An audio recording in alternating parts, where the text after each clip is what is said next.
예, 지난 2010년에 부산 유흥업소 여종업원을 살해해서 구속된 살인범이 무기징역에 처해졌다고 합니다. 근데 그 이유가 바로 옥중 자백 때문이라고 하는데요.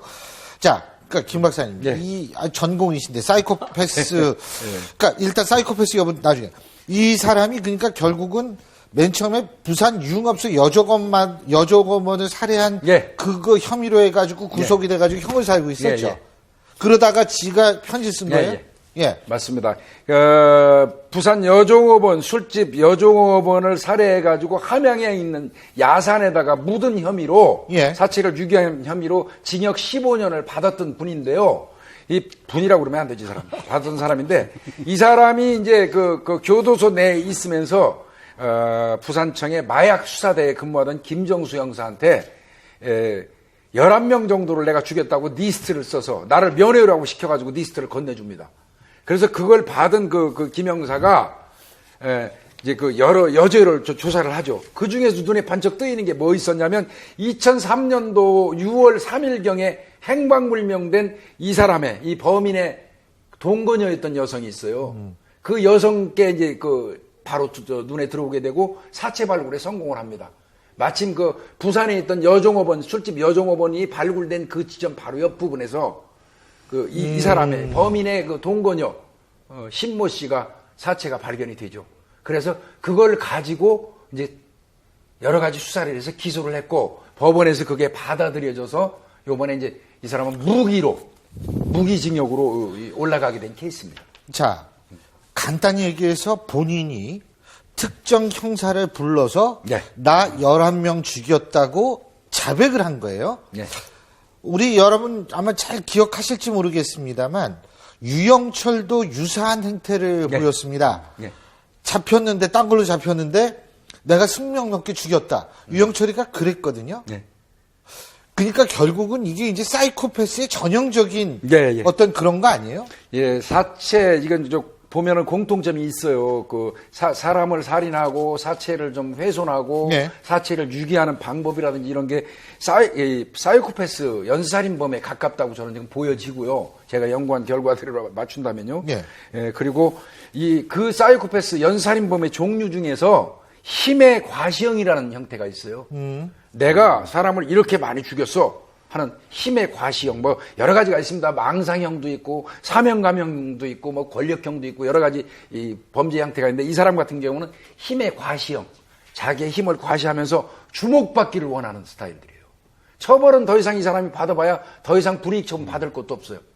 오히려 주목받고 재판 과정에서 들락날락하면서 언론의 스포트라이트 받고, 예, 그 유사한 게 있습니다. 지존파를 능가하고 싶었다는 온보현이.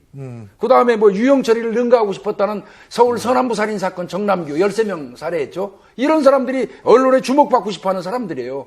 이 형태가 거의 비슷한 것 같고요. 이 사람도 나름대로 또 이 사람들의 특징이 뭐냐면 자기가 게임입니다. 이 사람들 입장에서 하나의 게임이에요.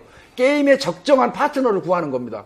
그 형사가 아마 지정된 게 이번 사건의 김정수 형사 같아요. 그러니까 나랑 게임을 할 만한 사람이다라고 네. 생각을 한 거죠. 예. 그리고 그 게임의 내용은 마치 무슨 진실 게임처럼 예. 내가 11명 죽였는데 네가 찾아봐라. 예. 이거는 사실은 우리가 크리미널 마인즈 같은 미드에서만 그렇죠. 볼 수 있는 얘기인데 예. 이게 지금 우리나라에서 벌어지고 있다는 얘기입니다. 실현되고 있는 걸로 보여요. 근데 다만 이제 진술이 일부 오락가락하고 있고 나중에 이제 증거를 발견하니까 내가 안 그랬다라는 식으로 말씀드린 이제 게임하는 식으로 이 사람이 즐기고 있다라는 느낌도 드는데 재판부가 그렇다고 해서 이 사람 진술만 가지고 100% 유죄를 인정하는 것은 아닙니다. 일단 본인이 지정한 장소에서 시신이 나왔고 이를 거부하기는 힘들고 본인이 지정하지 않았으면 경찰관이 가서 어디서 시신을 발견하기는 사실상 어렵지 않습니까? 모든 사를 다 발굴할 수도 없고 이런 부분이 인정이 돼서 이제 유죄가 인정이 된 건데 그 외에 대해서는 역시나 진술을 오락가락하고 있으면서 진술성의 일관성은 없다라고 합니다. 근데 이제 어쨌든 본인이 11명의 리스트를 제공을 해줬고요.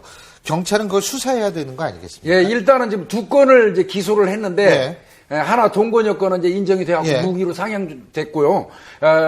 길거리에 노숙자 비슷한 사람을 살해한 거는 거기에 있었던 거 그건 맞는데 직접 증거가 없었어요. 그래서 법원에서 무죄를 했는데 이 사건은 어차피 그 이후에도 지속적으로 좀 이제 수사용으로 파봐야 되는데요.